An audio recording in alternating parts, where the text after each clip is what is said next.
Greetings, adventurers. Welcome to the Adventure Incorporated podcast. I am your dungeon master. It's me, of course, Anthony Reed. I say, of course, it's not... I guess I could be anybody, but I'm not. I'm me. I'm Anthony Reed, and I am thrilled that you have joined us for episode 16, the final episode in the Brass Palace story arc, and it is a doozy. I think you're going to enjoy this quite a lot. I haven't really called it out a lot, but if you hear something and you're confused, you don't know what it's a reference to, you might want to check the World Guide. The World Guide is located on our website, adventuringpod.com. It has information that you might want if you get lost. Sometimes that might happen. I don't think so. I think we're pretty clear, but, you know, it's a good resource. I also want to mention here that we've gotten a few reviews lately, and they're great. Thank you. Thank you for the 5-star reviews on your various platforms. It's great. We absolutely love getting them. It's helpful. So thank you for that. We really appreciate it. It doesn't take a lot of time, and it's just a nice way to say thank you. And another way you can say thank you is by being a patron at patreon.com/adventureinc. And then you can say thank you by sending us a little bit of money every month to keep the lights on, keep the show running, keep all of the stuff that we get to do continuing. You know, like the transcripts that we do for every episode, the art that we were able to generate early on. You know, we've got a trip. The show's headed to Dragon Con for a live Dragon Con experience again this year in 2022. Get your tickets. So there are opportunities here that we get to have because of our patrons and because they support us and they want to see the show keep going and keep getting bigger and keep growing. And if you do too, patreon.com/adventureinc is the place for you. Okay, that's all we'll talk about this week. Let's get started.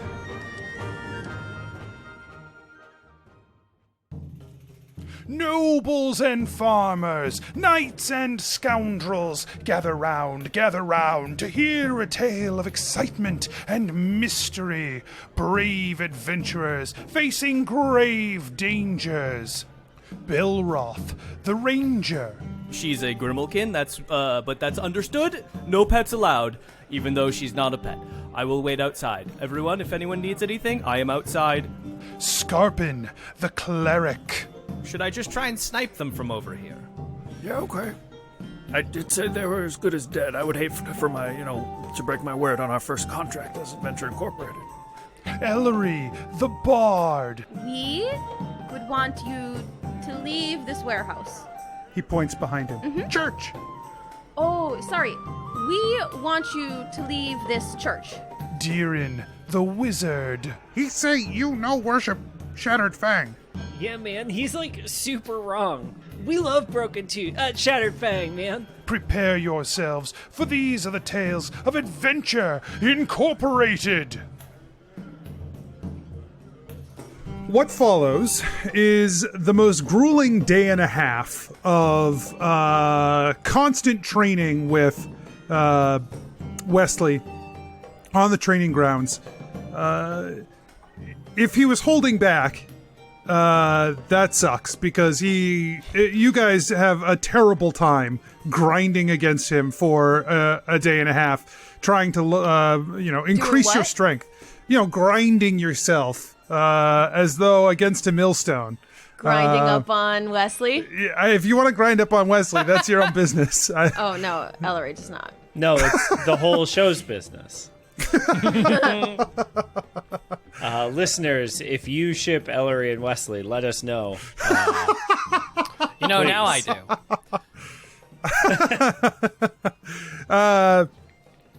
And after a day and a half of grueling training, you feel like it may have paid off. Like you are a bit stronger. Like you know some tricks you didn't know before. Yes, folks, it's a level up.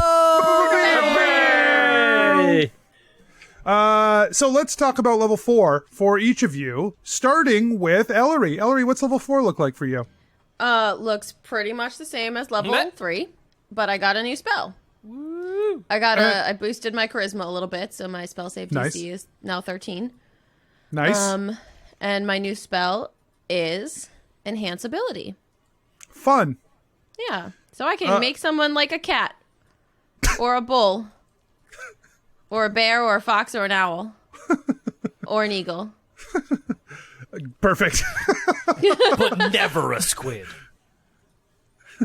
No, that's not. No, it's not they one of don't the have any options. abilities. That's wrong. They're very smart. You enhance ability, and then they get a whole extra load of limbs. You just get a whole bunch And of more emotional limbs. intelligence that can be shown in labs. Anyways. It makes it sound. And you become Belroth, very tell me about tasty. your level. Belroth got, he took a feat instead of the ability score, and he took sharpshooter. Ooh. That's it. You can do that. All right, great. It's pretty good. Yeah. Are we not going to find out what sharpshooter does? You didn't ask. Yeah, you're just not going to tell you us? You didn't ask. You said, what did you do? I said, I did this. Oh, okay. And you didn't ask Okay, for follow-up questions. Hey, Rob, Yeah. what's Oh, I'm sharpshooter so do? glad you asked. It does three things. Can I go now? Attacking. It gets me attention. Four things. Attacking at long That range. was better. I'm glad he went. No longer imposes disadvantage. So his maximum range is the maximum range for the longbow. I ignore half cover and 3/4 cover. Just ignore it. Okay. And That's pretty good. before I make a ranged attack, I can, as long as I'm proficient, I can take a -5 to hit. If I hit with that attack, I do +10 damage. Nice. So it much better at the bow now. Okay. And Skarpin, what's your level look like? Skarpin rolled his hit points this time. Let's Yeah. And he got a big ol' 8 Woo! on the corrected die, which was D8. Oh, damn. He also continues to have access to all of the cleric spells, so that's still pretty cool compared to everyone else. And he improved his wisdom, so he's more wise and better at spells. Great. Yeah. And Deeran. Yeah, Deeran became level 4 human wizard, Deeran Lincoln. Previously, he had been level 3 human wizard, Deeran Lincoln, and now he's level 4. Cool. Let's go. No, he also got... I also rolled my hit points. I only got 5 out of 6, so not as good as Mikey, even on a percentage basis. But I did learn 2 new spells. I learned Catapult and Ray of Enfeeblement. Okay. I know a couple of rays, 3 rays, in fact. So that's I like that pretty you've neat. become a Ray guy. That's your thing. Yeah. Well, I just want to make as many friends as possible on this Everybody trip, right? loves Ray. The real treasure is the rays you met along the way. That's right. And then, so that's for a day and a half.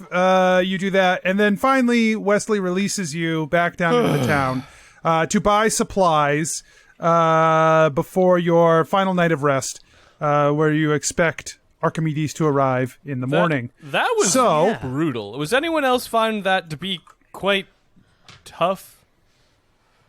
Honestly, dear, and I'm so happy that you gave me that snack, because I honestly don't know if I would have made it without it. Yeah, man. I feel like if I had been smart, right, I would have just used that bottle to like mop up all this blood I lost during the fight too. Yeah, he really went to town on you. He didn't go to town on us man. at all.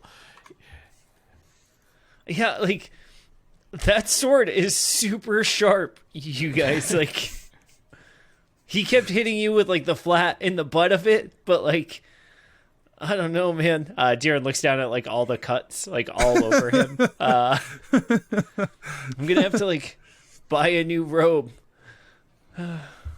So, go ahead, Ellori. Let's go to the store. And so the store in town, in this, there is a place for adventurers to buy things up here in the Brass Palace area. It is a store called Bolos. And when you go in, there is a human man. He is bald. He has a short beard and a bit of a belly. Hell yeah, sounds very and handsome. He's like, really into him.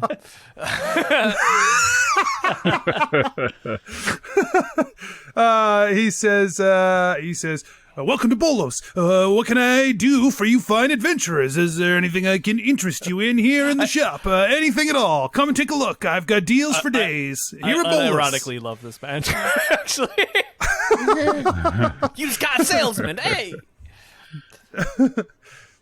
Hey, look at you guys. You look like you might need a little something. Come and take a look. That's right. We're important adventurers of Adventure Incorporated. So we need a flying broom. Flying broom. Sorry there, buddy. I don't have any flying brooms on sale right now. But I do have this unbreakable arrow, huh? You just it won't break. You can shoot it into somebody. You can go and pull it out. You can shoot it again. You can shoot it at a wall. You can shoot it at metal. Do you have a list of your inventory that we could potentially look at? And of course. You can browse around here, whatever you want to look at, and I already shared the link with you, Rob. If you're looking for it's in. I thought you were sending it in the Zoom. You sent it in the Discord.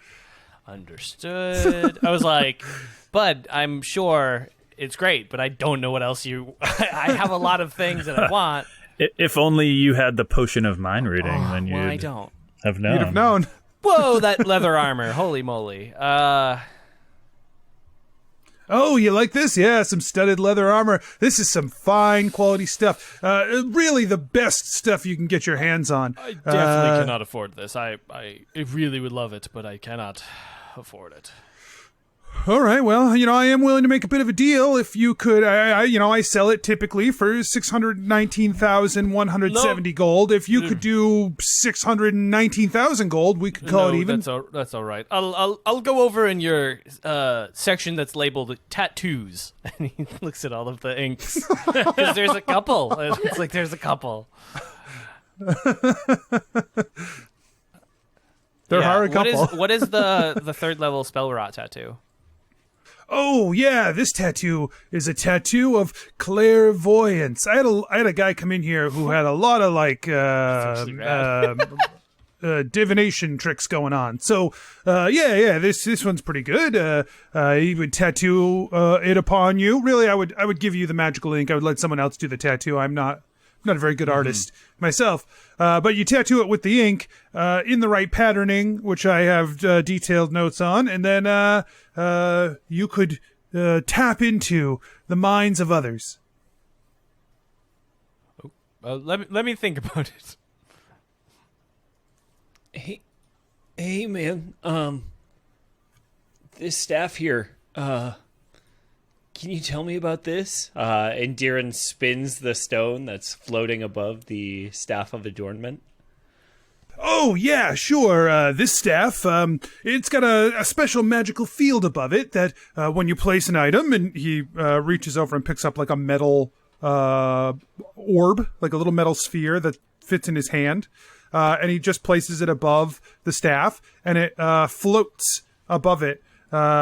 He says, small objects like this will just hover above the staff, just like this. It looks really, really special, and I'm going to give you a deal on it. Oh? What's the deal, man? Well, the deal is what is the price that I have here. I mean, this is the deal. This thing is, priceless, but I'm letting it go for 100 gold. You know what I'm saying? That's a good deal. Oh, okay. And Deeran checks his pockets, and he goes, I've got like 80 right here. You're busting me up here, man. These are razor thin margins. You know what I'm saying? This is a very priceless item, and I'm already giving you such a steep gouge. How about just 100? You want to meet in the middle for 90? No. All right. No, I don't. And Deeran pulls out the extra 20 gold and gives it to him. He eyes you, like his eyes narrow on you. Takes Deeran the gold. wiggles. Yeah, he wiggles his eyebrows. He goes, "Hey man, you gotta try, right?" He takes a silver piece and puts it above the staff, and it's floating around up there. Awesome. With the rest of the stuff. What a deal, man! Thanks. So that does have basically you can use that for 5 like missions before you would have to charge it again. Got it. Yeah, I was trying to figure out what the charges on this do.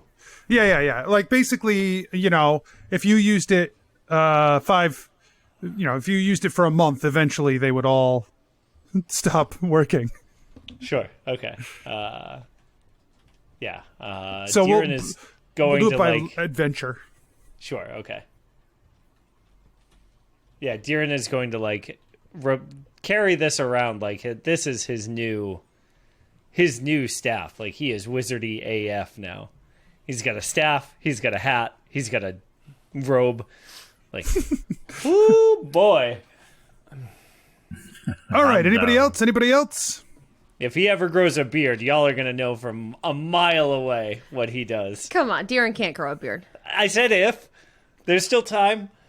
Leave him out of this. Poor Deeran. Some of the you got that very nice staff. I got another staff over here for just over 100,000 gold. That might interest you. No, is this not? I get the sense that maybe you guys aren't quite on that level. I got some scrolls here. 90 gold for this scroll, 60 gold for this scroll. You want to talk to animals or make an illusory script? I got you covered. Like, I can already write an illusory script, so like if you guys need anything, you just let me know. I'll charge you way less than 90 gold. Here's my problem with talking to animals. I feel like if I start talking to animals, I'm not going to want to eat them anymore. Like if I can talk to an animal and then I drink its blood, how is that different than if I'm talking to Belroth? Freya looks at you and kind of like shrugs because I assume she can kind of communicate with other animals and is like still fine with eating them.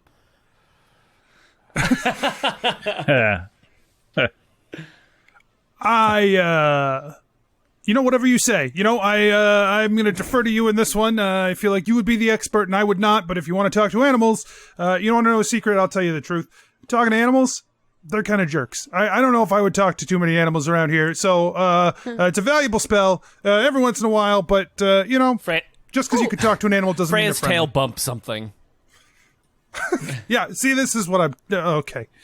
All right, anybody else I can interest you in? Well, something no, but nice as you here. say that, I was just wondering, you mentioned animals around here. Do you think you could point me in the direction of some? Yeah, I mean, sort of. Like, what are you looking for? Oh, just something small like a bunny or a deer. They don't sell deer at the pet shop, but you can get probably a bunny. Thank you so much. One dog, please. We'll take your cheapest dog. You're a lot. No. Not a dog. One gerbil, please. That's not Cat. enough of a food. Cat. One guinea pig, please. Yeah, cats are fine. Whatever. I'd eat a cat. You'd probably need 2 cats. If Nah, anything, not a Maine to really Coon. be Maine satisfied. Coon, you'd be fine. That's true. Yeah. I don't know. A They're all, Meridian Coon. aren't they all just like fur and fat? Not a lot of like blood in those big cats. Do you want me to check for you? I've never done a blood count. Hey, Rob, can you check how much blood your cats have, please? I need for my character. just for science. For science. we want to be as scientifically accurate as possible while we're grinding up these diamonds over here. I'll be. It's going to take us a long time to do that, so it makes sense, All right. Anything else? Are you guys just loitering? I'm like deciding if I want this clairvoyance tattoo or not. I don't know. Yeah, that would Belroth, look great you know what on they you. say? What did they say? I don't. Oh, like once you get one tattoo, it's like you get a lot more. I do say that. Well, this other tattoo, the masquerade tattoo, doesn't seem. It seems actually somewhat useful, but I'm not. I don't know. I could just disguise myself whenever I wish, and I can make it all flowy and stuff. It's actually quite cheap. Wait, what's that one do, man? The Masquerade tattoo is... I looked it up just now. As a bonus action, you can make it any shape or color you want, but it's always obviously a tattoo.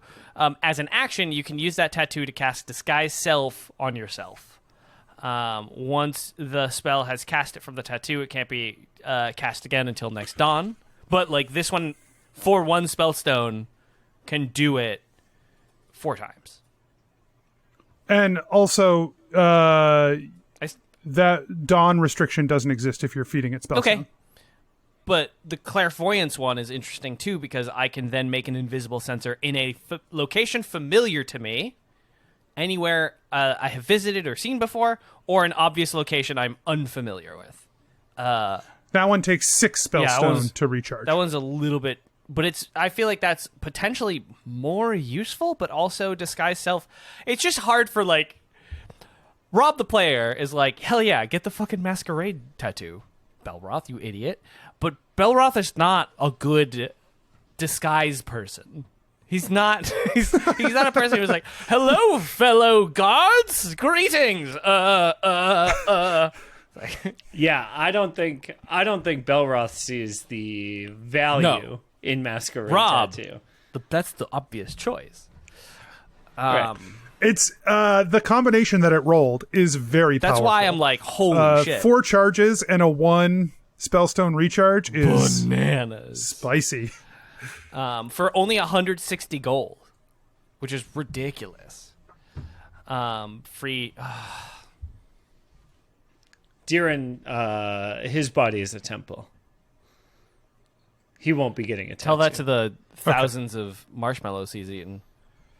Didn't you consider getting a tattoo last time you were in a shop? All right, great. Yeah. Just making sure. Yeah. And because he couldn't afford it last time we were in the shop, he's decided to make it not about his funds and about a core tenet of himself. I understand that. That's fine. Yeah, man. I just like, it's really tough to like justify making like a choice like that. You know what I mean, you guys? Well, the nice thing about this tattoo over here, and he picks up the Masquerade tattoo bottle, is that you can make the tattoo look like something different. I mean, it'll still look like a tattoo, but you're not really like set on one image. So like if you come across like a really great traveling play and you tattoo the name of the play on your body and then you don't like it, you can just change it to something else. Or if you meet like a pretty girl while you're adventuring and then it turns out she's a lich and you don't want her name tattooed on you anymore, like you can easily change Has that happened before? I assume. Yep. I just figure it happens. Yup. Yeah, Skarpin, you just saw that traveling play that you really loved, man. Yeah, there's this one actress. I thought we, so that we had a connection. But it's a long story. Let's not talk about it. Oh, no, I want to talk about that. Skarpin leaves. Well, never mind, I guess. I love that Skarpin is so he just wants to go to the shop and buy things, and he just never does. He just wants me to roll the dice in the chance that potentially a broom will be there. That's all he wants. These days, it's gonna happen, and it's gonna be priceless.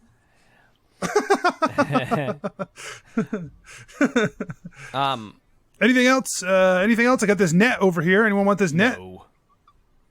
Oh, no, thank you. But you've been very hospitable. Thank you for your shop. 2 charges per 10 whoa. spellstone for 3,600 gold? No. I don't care if it's +2. Oh, Belroth, you can't be rude about his No, this is not a good net. This is definitely not a good net. It's a good net, but it's an not. expensive net. That's like the best. Yeah, I was going to say, man, that's like the best net I've ever seen in my whole life. It's a very good net, but I will admit that it was made by a fledgling artificer, and that the efficiency on the net is maybe not what you would love it to be. I will agree with that. Wait, how... Anyway, come on back anytime. Belroth isn't going to buy anything, but how does the charges work with Unbreakable Arrow? That's a good question, right? No, if you fire that arrow, it is unbreakable, right? And then you go and scoop it up, and if you don't feed it 2 spellstones the next time you fire it, that it's breakable. sucks.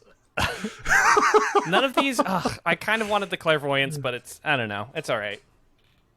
But Nobody's forcing you not to buy it. no, but I could see uses for it, but I can't see enough uses for it. Boy, if I had that, maybe I could see more. But it wasn't the joke I wanted to make, but I found it when I was on the way.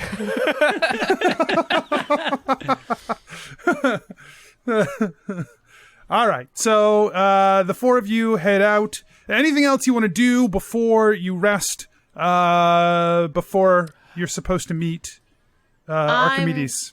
Going to go to the pet shop. Okay. Ellori, if you're when you're hunting for, I want to say, I don't know how to be polite here. Food, animals. Would you want Freya to go with you to help? Because Freya could probably catch some city mice and things.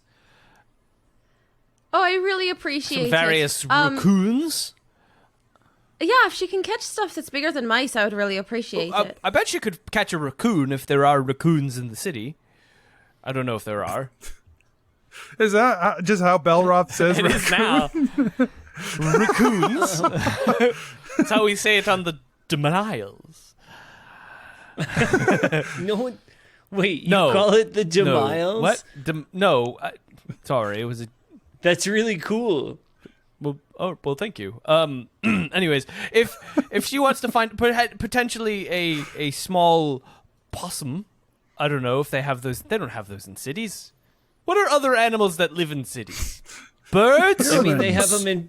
They definitely have possums in Federation Bay and in Prosperity. Like they're all over the place. Yeah. The city's lousy with them, man. True. It's all the trees. That's true. Prosperity is, but this is like more city. Anyways, if you ever need a hunting companion, she's available. No, I really appreciate Just it. don't Thank drink you. blood from her. That's not okay. No, I know. wouldn't. I trust you. She Skarpin also into the goes pet out. shop. Okay. You scoop up. They sell animals of a size that you feel like you could drain for some sustenance. Some cats and rabbits that you might be okay with. It sets you back a couple of silver. Deeran does not go in the shop. Belroth doesn't either. Skarpin spends a lot of money there. Still, turns out, Yep. still hungry. But like it was fun. I wonder how in this world if this is a common thing for Scorpson and Vampire. I think there's probably a sign up that says no corpsin. But again, Skarpin is sort of unique enough that people don't expect a turtle to be a corpsin. Gold talks too. Gold talks. But yeah, I think there's probably a no corpsin sign. I'm gonna say he spent 2 gold there. Okay. And then you head back home. You spend the night, and you are woken early by knocks on the doors. You now each have your own individual room. That after the drunken escapades of Wesley, they put you somewhere else. But not all of us use it, or is it? It's up to you. Are you going to still sleep on my floor? Fine. No. So you hear knocks on the doors early in the morning, just like straight down all 4 of your doors at the same time. Ellori's already awake, so she heads out. Standing in the hallway is Archimedes Silverblade. Oh, good morning. And she curtsies. He nods to you. It is before dawn, and I hope that will not be a problem, but we must get moving quickly if we are to meet where we need to meet. Oh, good morning. Good morning. Sorry, I didn't mean to interrupt. We have little time to do what we must Archimedes! do. Oh, great to see you. I'm excited for this. Hello. Yes. Wonderful. Ellori, you can just, come in or whatever. You don't have to knock. Someone tell him we're leaving. Gather your things and let's go. Ellori goes in. Deeran, Yeah, see? it's fine. No, it's because Archimedes is here. Deeran, immediately starts, trying to, tussle his hair to look cool. It's just, it's all bedheady and, matted together and weird. And he, throws his clothes on and slams his hat down over it. He was naked? Yeah. He sleeps in his, his sleeping clothes. Not naked, but, Oh, okay. not presentable. When you said yeah to when I asked if he was naked. Sorry, I got yes. the interpretation that he was naked. He was, in his mind, naked to Archimedes. Yeah. Certainly not presentable. Fair. Yeah, his silver mask PJs, underneath. So embarrassing.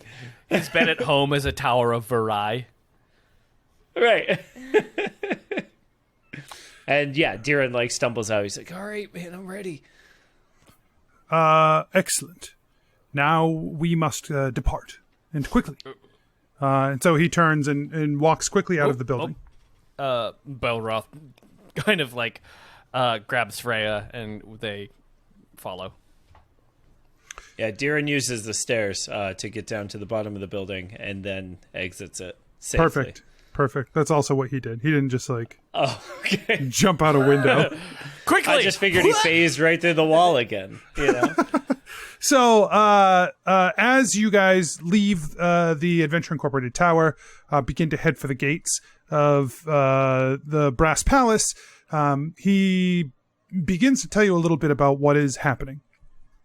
He says, I have suspicions about these creatures that you are seeking. One of the things I find most troubling is the lack of information we have about them. I believe we are dealing with what we would colloquially call demons. Belroth And face I know- scrunches. I know that that is a loaded term for many, and that the tiefling people have long dealt with associations to demons, and we all believe demons to be mythological. I think this is the myth made manifest. I think this is where those myths have come from. But it is worrying that we have no record of these creatures at all. And so I would take us somewhere. I would take you somewhere to speak with people who have the longest memories I know. Especially when it comes to problems that have arisen regarding the fading. There are very few left who I would trust to be able to know the history of such things. So I will take you to a meeting that I was supposed to attend.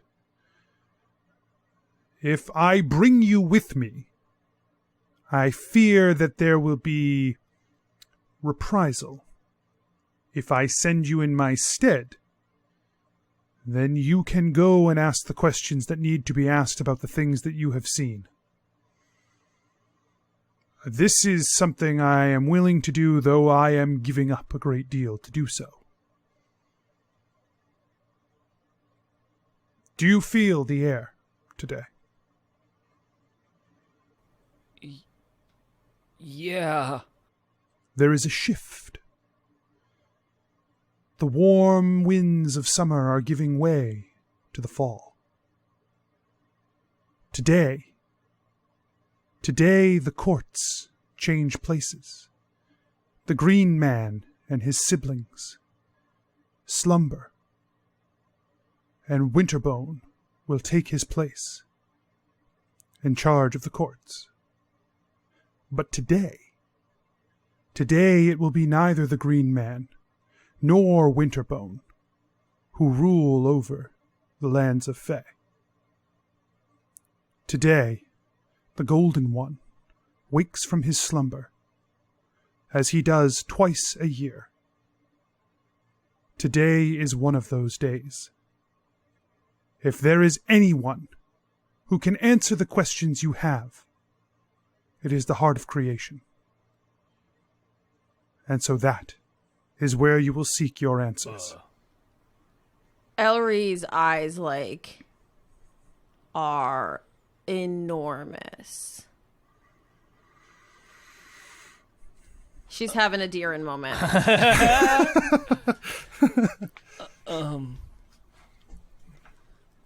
What questions did you have, that you're going to miss out on? We can ask them or whatever for you and then, report back or whatever. He smirks. That is unwise. The questions I have for the Golden One are of a nature that he will not be willing to answer, and I would not put you in that position. I've got plenty of opportunities in the future, I have no doubt. Oh. Deeran kind of narrows his eyes a little bit and points at one of them. I get it. It's not for us yet. That makes sense, man. You got to keep the stuff that we need to know on a need to know basis, right? So speaking of stuff we need to know, what do we need to know? What should we ask? If you can learn anything about these creatures and their place in the world and where they come from and what we can do about them, these seem like important things. The four of you have more first-hand experience with these creatures than anyone I have met. Which is why it is important, I think, for you to have this discussion. Because I can't provide the same level of insight that you can. Sure, man. Yeah, I think we're really lucky, right? Because with Belroth being a chimerologist and all, and Skarpin having that connection to the old ways, right? And Ellori being so smart and cool and me being able to help tie it all together or whatever. I don't think I caught your name. It's all right. Deeran's eyes, they he squints a little, and then he smirks and he goes, "When you need to know it, you will, man." Okay. He is sweating so much. He was just way too cool, and he is barely holding it together now. He looks around at the rest of the group to save him. I don't know if you actually got any of our names. Did you? I don't. I just this told one him. just said them. Yeah, I just introduced all of you. But I mean, never mind. It's fine. Deeran, thank you for the compliment, but I was thinking that we could I didn't have anything to back it up with. Belroth stops for a second and stares at Ellori. Yeah, Deeran the stuff that was floating above the staff of adornment just all falls down, right? It all clatters to the floor. This is how it's how it's supposed to go at all, man. And he's picking up the silver piece and the rock and the other things that the shopkeep had put around it. He's, oh no. Archimedes smirks as he continues to walk. So stupid. He leads you outside of the Brass Palace, outside of town, past through a back alley in the old Mughamar, out into basically an open field on the other side of the protections of the city. He leads you out. It is very, very early, like pre-dawn. The sky is beginning to lighten, but you have not seen the sun rise up yet. And he leads you to the edge of the forest on the outskirts to the north of the city. And he, as he does, he says, "This will take you... This enchantment I will cast will take you exactly where you need to be. You can have this discussion with the people there, and then you will be able to return by it. If you return before you are ready, you will not be able to go back. And I am needed elsewhere, so I will leave this enchantment one way, that you might return to this spot when you have acquired what you can. And I will return this evening, and we can discuss what you have learned."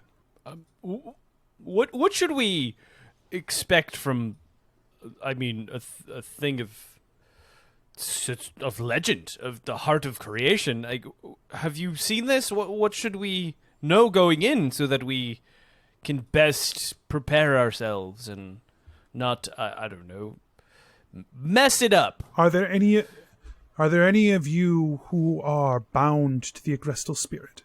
Ellori raises her hand.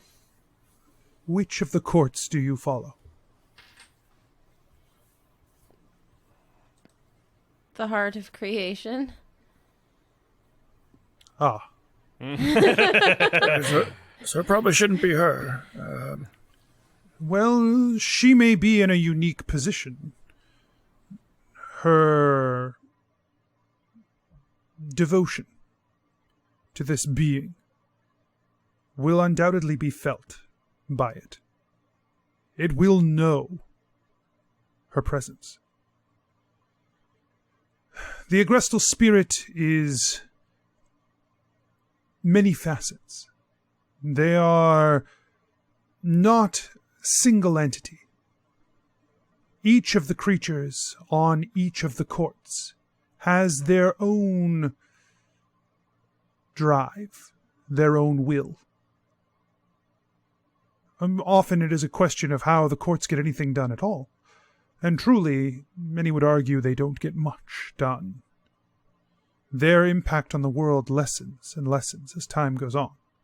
It is more a cycle of maintenance than a cycle of action. If there is any that can break that cycle, it is the heart. They will listen to the heart. And today, because of this boon, the heart will listen to you. This is not an opportunity. This is an opportunity I will hope I do not have to point out should not be squandered. No, you don't have to point that out. He looks to you, Ellori. Anything that you have within you that ties you to the Agrestal spirit, any ritual or tradition wrapped up therein, can only serve to help you in this place. These creatures are not without limitation, and tradition is one of them. Good luck to all of you. Be as prepared as you can be.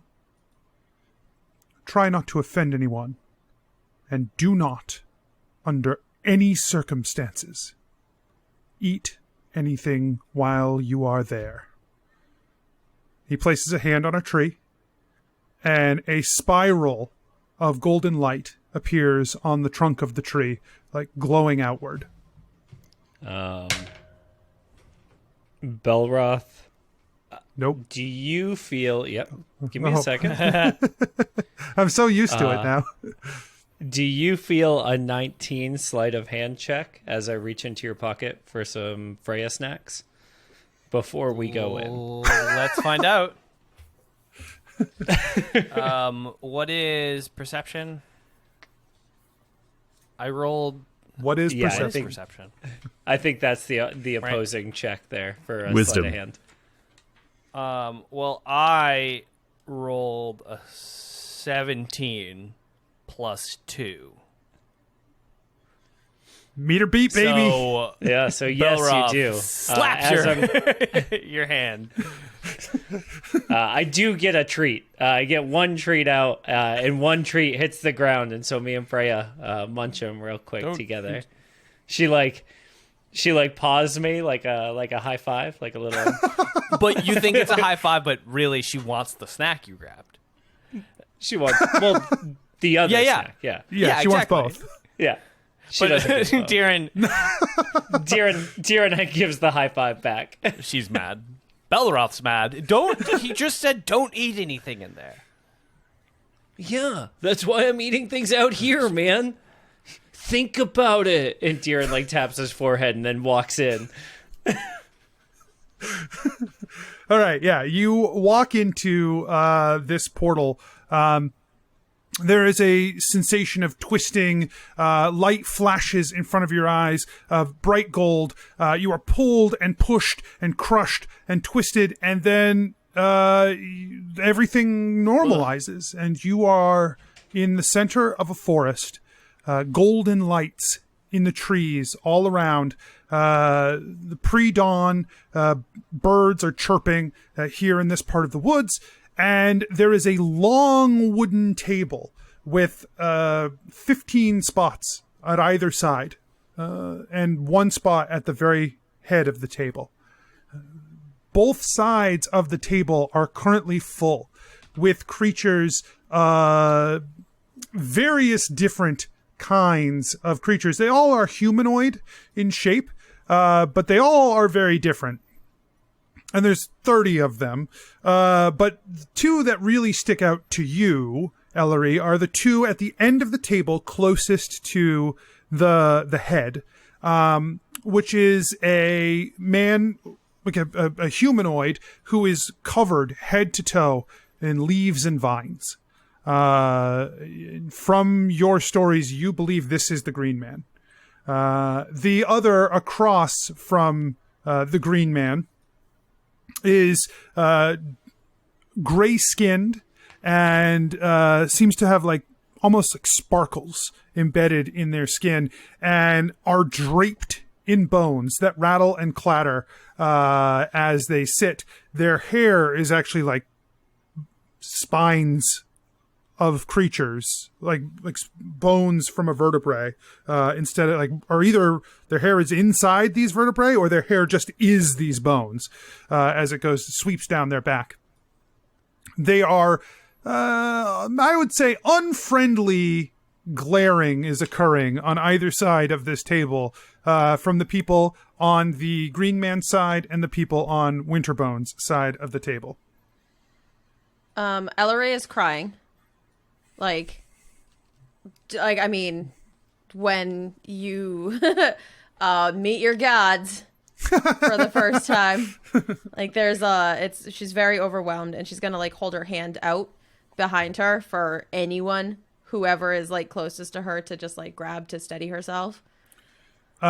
Sitting near the door, or the gateway that you have just come from, on a stump, there is a humanoid creature who is playing a flute and just lazing about on top of this stump.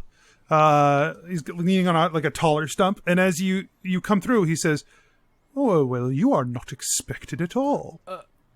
Hello. We are the Expedition Society of Secrets and Adventure. We are here to have a conversation about some events that are happening in our world. Old Silverblade gave his boon to you, did he? He did. Hopefully for good reason. That is no simple feat. That is years of work he has poured into getting to this table. It must be serious indeed. Let me introduce myself. My name is Professor Belroth Beacon. This is Ellori, this is ReedDeeran, and this is Skarpin. We are what I said is the Expedition Society, and we have encountered something. And you are? Oh, right. My name is Celian. I am the storyteller. Ellori. Who's that? He's the storyteller. He just said. Mr. Celian. He's... Go ahead. He's where all of the tales come from. We have a book at home, and it's Celian's stories, and it's like they're the fairy tales that teach us how to be good. Mr. Celian, we are obvious. I didn't know he was real. We are obviously here and unfamiliar with several customs, so any guidance you could give us would be helpful. My best advice for you right now is to shh. Oh. As the sun begins to creep up, just breaking the barrier of the horizon, streaming through the trees, both sides of the table begin to sing. It is a deep, guttural sound, not with words, but with just notes and emotion. And you can feel waves of anguish and of life, and of joy and sadness, and they are echoed and mirrored by one another in the harmonies that are produced by these voices as they rise up through the trees. And a golden light shines from the sun. And within a few moments, that golden light coalesces. And a figure, shimmering and shining, with golden hair and golden robes, walks to the head of the table and sits. And Celian says, "All here in attendance are now in the presence of the shimmering light, the heart of creation, Lanier, first of the Fae." Ellori is like curtsied to the ground like this whole time. Like as soon as the voices start singing, she's like basically Deeran follows suit by getting down on one knee and putting his head down, holding onto the staff. Yeah, Skarpin does too. Belroth doesn't know what to do, so he just kind of squats. He gets low with everyone, but not sure what to do. Lanier looks around the table. Family. It has been a long summer's rest since I have seen you all last. As is our custom and tradition, I turn now to the Green Man and to his court to outline for me happenings in the world, things you have become aware of. Report to me the state of things. And the Green Man shuffles around a little bit in his seat, and the voice that comes from him is like wind whipping through the trees. It is words that are formed, but they are like a whisper in the air. We have watched the world. We have seen little change in the months that have come. Still, the people of this world squander their gift, fighting the races of the sea. Still, the world schemes and plots. Still, they are unworthy of the gifts you have given them, Father. So little is different now than it was when we took last our slumber. And so the things have changed, and so they have not. And we will slumber again, till we rise at winter's call. Lanier sits back. This is troubling news, for I have felt a shift in my time here. Something has changed, but I cannot tell what it is. My eyes are blind to it, my ears deaf. That the court has missed this. Skarpin's used his quarterstaff to stand up and kind of groans.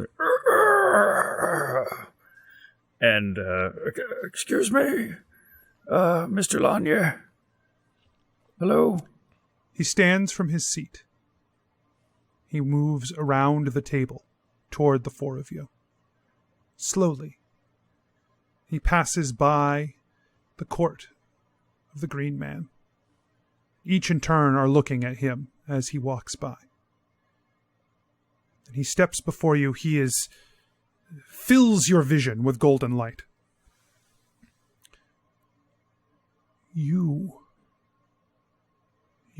carry the mark that I gave to another.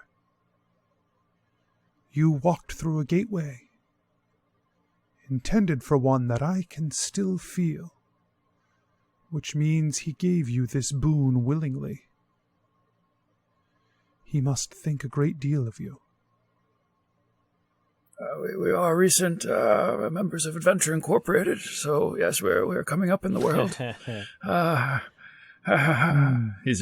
Skarpin's just wide-eyed. Like, as Lanier came closer, he's standing up straighter. He's just trying to not mess this up. Ellori kind of turns around and to Lanier and also to the rest of her party says, if it's all right with y'all, I'd like to make a formal request in tradition. Please do. And she turns back to Lanier, like waiting for him to. He looks at you. He looks at you for a long time, and then he as you are like you're still like kneeling right in front of him, basically. Yeah. He lowers himself down to one knee in front of you, and he reaches out a hand toward you. He says, "Take my hand, child." She does. He closes his eyes. And then he looks you in the eyes directly, and you can just feel the warmth radiating from them. And he lets go of your hand, and he stands up, and he says, "This child of light carries the tradition of her people to this place. There is no better time than as the sun rises on the day of creation, that she may have this moment. Please." Ellori stands up. For pure souls complete in with a question for thee, we humbly seek answers. The demons around us, please, what could they be? We humbly seek answers. They've taken cruel bodies like flowers with teeth. They've o'errun an island, all fled to the sea. They've entered through portals in all royalty. Their presence marks danger. So what could this mean? We humbly seek answers. We're grateful in all your grace. And she bows down again.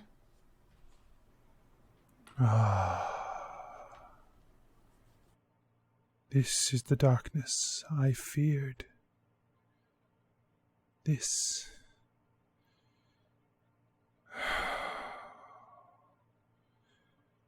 He turns back to the table, and he says, "What this child of light has shown me with these words, with her spirit, with her intention. This is something that must be dealt with. I am deeply concerned by that of which you have shown me, child, as he turns back to you. You speak of demons, a word long a part of our vocabulary, but never assigned. They have been shadows and stories, legends, things to frighten people with. What you speak of, what you have seen, does not exist. I have walked this world,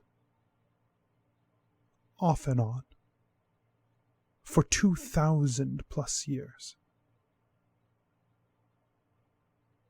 There are no such thing. And yet, what you have shown me proves that there is something larger here at play.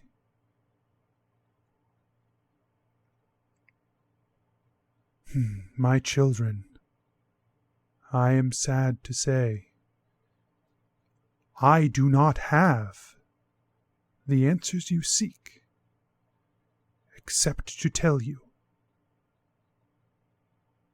that what you seek cannot be found.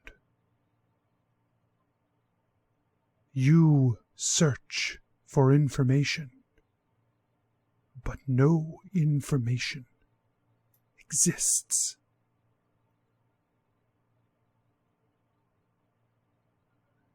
I wish that there was something more that I could do for you in that way. But it is not with an empty hand that you will leave. I cannot help you in the way that you have asked. And as the old tradition dictates, if you ask a boon of me, one which I have given freely, I cannot let you leave with nothing. That is not within my power to do. And so I will give you this. For each of you, I would leave upon you a mark. This is a mark of power, of transformation, and it will change the way you see. There is power associated with these creatures, power that has stained the world. It is not the power of the other things here. It is not the power of the Fae. It is not the power of the Celestials, or of the Shadow, or of the Arcane, or the Elements. It is something else altogether. And I would let you see that power when it is present. I would let you sense it.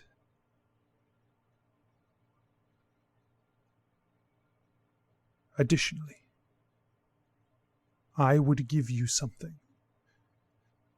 Something to aid you in the trials you will undoubtedly face as time wears forward. You clearly have the favor of people of great strength. And while you may not wield that strength yourself yet, I can see the strands of destiny woven around you. You are important. You are not the first to bear this weaving, and you will not be the last. But I find it important to help those who I can when I see this. And so I would give you this boon, For a year and a day, when you are in a dire situation, if you are on the brink of collapse, and the four of you in unison agree, you will rise up again, as though you have been fully refreshed, as though you rested for hours.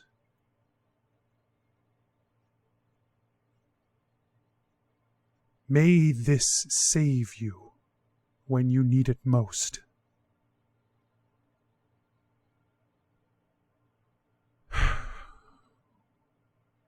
The road ahead of you is dangerous, mostly because it cannot be foreseen.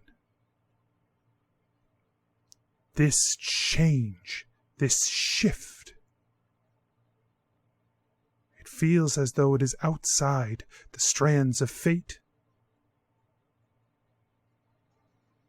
And so I leave it to you.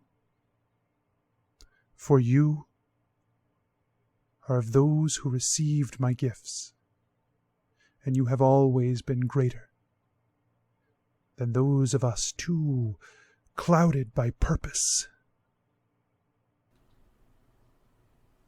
to see the path.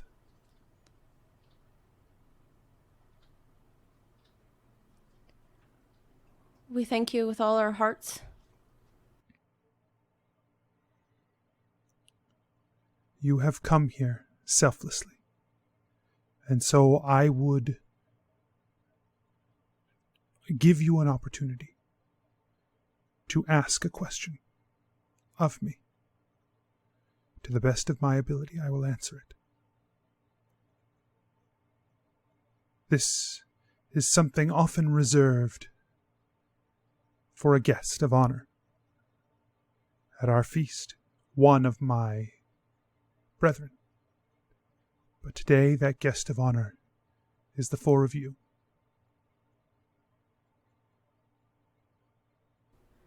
Can we have a minute to talk about it? Of course. I will return to my seat. And when you are prepared, I will answer your question. He stands up fully and moves around the table, this time passing past the winter court and sitting in the seat. No, I really hope they add this part to that play. That'd be so cool. Deeran stands up now. He uses the staff to help him to his feet. He's like,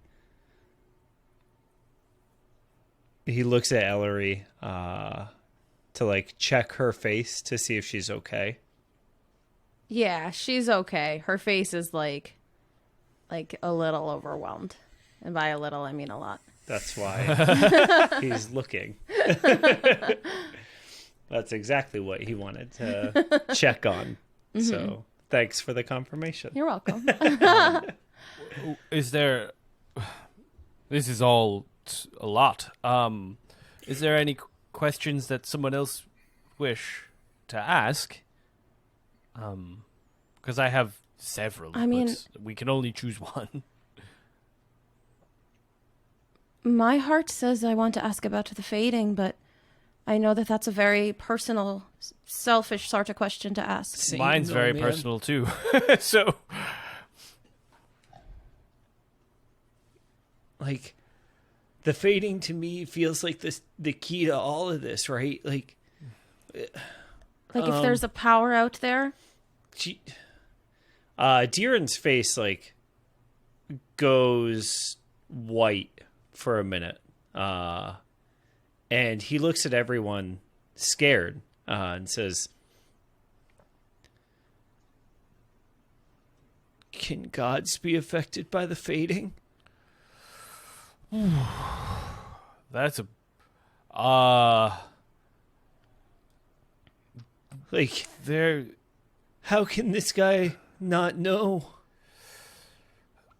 Unless, you know what I mean? There's no way for us to know, because no matter the answer, they wouldn't know. If they're affected by it, they would also probably not know. Oh, no, they would know if they're affected by the Faden. It takes your... Yes, my grandma does. She'll sit there and she'll try to tell a story and she can't remember it. And it's very frustrating to know that you know something and know that it's in your head somewhere, but you just can't find the words for it. I agree. I think the fading is an important question, and I want to know more. How do we frame the question in the most purposeful and effective way? That's like a really good question for the group's expert on the heart of creation. Yes. Deeran's eyes like meet Ellori's.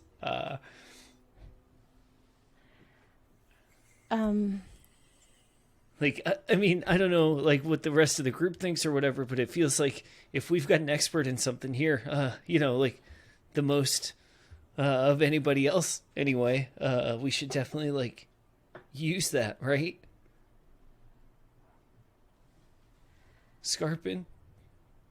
Belroth? Do you guys agree? I think in the very least, I would feel terrible if I were to take this opportunity from someone who is a follower. Oh, no, I just mean how to figure out the question. I mean... Right? Like, because obviously Ellori's going to ask the question. Well, that's what okay, understood. I mean, I have ideas on how to ask it, but... Yeah, I think we can talk about it as a group. Yeah, it's just like, I don't know. I mean... I've never been asked directly by a god to ask a question. We prepare a song each year to ask for our heart's desires, and that's what I called on before, but this feels very direct. This is my first conversation with a god. I don't know about you all. Do you think the gods call it the same thing?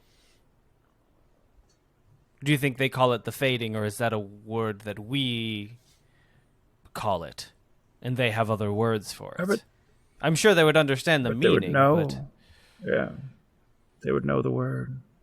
Ellori, what do you want to know about the fading? Do you want to just like learn about it, or do you want to reverse it? Do you want to prevent it from spreading further? What do you want to do? Yes, and yes. I think... Or rank those. I think that we want to know how it can be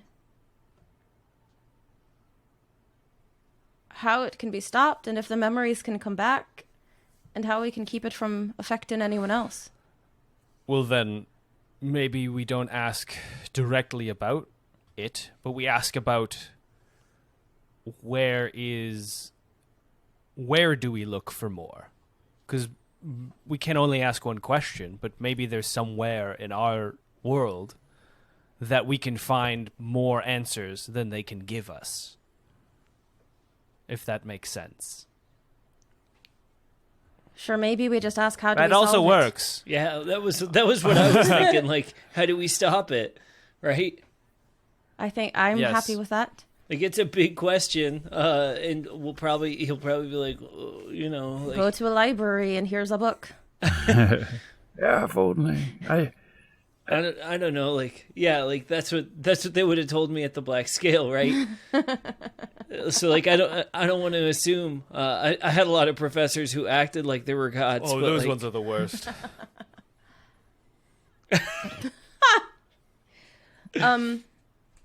All right, are we happy with that? Yes. If that's what you want to stop it. I didn't know if you wanted. Your grandmother's already been affected. Just stopping it, is that your goal? I think I'll use the word solve, because that seems to me to Means cover more. a lot of information. Yes, I agree. You're up. So she kind of turns back to Lanier. And she bows again. We wish to know how to solve what's happening that we call the fade-in. And it's when the memories of people start to, fade over time, and they lose pieces of themselves and their stories. He thinks for a moment. The world has changed much since when I first stepped foot upon this place. The flows of the deep magics, of the arcane, of people, have grown and changed over time. You ask me how to solve a thing that cannot be solved, for it is not a puzzle. It is not a thing to be known. It is a process of life. There was once a time when beings who lived here were not affected as such. That time has passed, for things have changed. I am not capable of knowing the truth of those changes, for it is not my purpose to understand them. Instead, you should seek one who would understand these changes, who can see more. Ellori raises her eyebrows because she doesn't want to ask a follow-up question, but she wants to make it clear that she would like to know who that is. Only one being that I know of can understand the changes that have led to the situation Onmaneth faces. Seek the All-Seer. Seek Caliesto. Her guidance is required. Deeran tries not to laugh very hard. He gets a 7, so I guess he snickers a little, just a little. And he puts a hand up like a sorry. Deeran, Yeah, Skarpin looks at him horrified.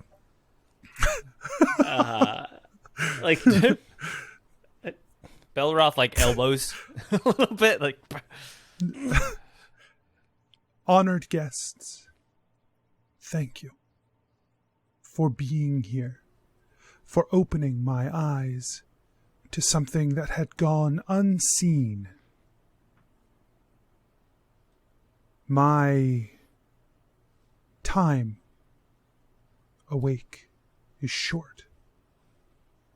When this day expires, I will slumber once again. And my court of winter will take its place in the world. I have yet to have the conversation with them about their plans for the year to come. But I am certain that your plight will be part of it, and you will hear from them while I sleep. In 6 months, when I awake, I will listen intently for your progress. Thank you. He rises from the seat and bows to you. And then Celian says, "It's probably best if you head out now." Oh, yes, thank you so much. I love your books. He gives a little flourish at that. And he says, "Good luck. There are many eyes upon you now. Ellori walks through, like she gives a little bow and then walks back through the portal. Mm-hmm. Yeah. Deeran does exactly what Ellori does. The four of you arrive back at the edge of the forest as dusk begins to fall. My grandma is never going to believe this.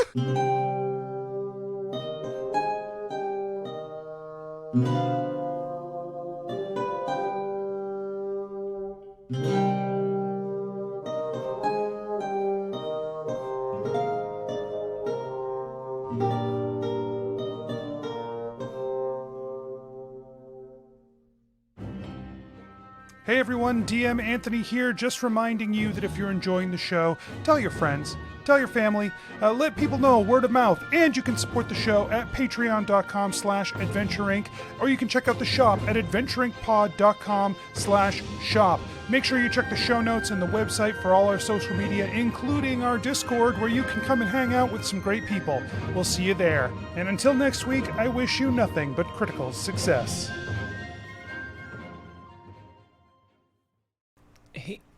Hey man, this staff here, can you tell me about this? And Deeran spins the stone that's floating above the staff of adornment. Staff of adornment. That's cool. I can in a minute. I looked it up already, Anthony, if you want me to tell you about it, and then you can just repeat exactly what I said. Well, I'm already there, so this would have been valuable minutes ago. Before I said it. Serious business.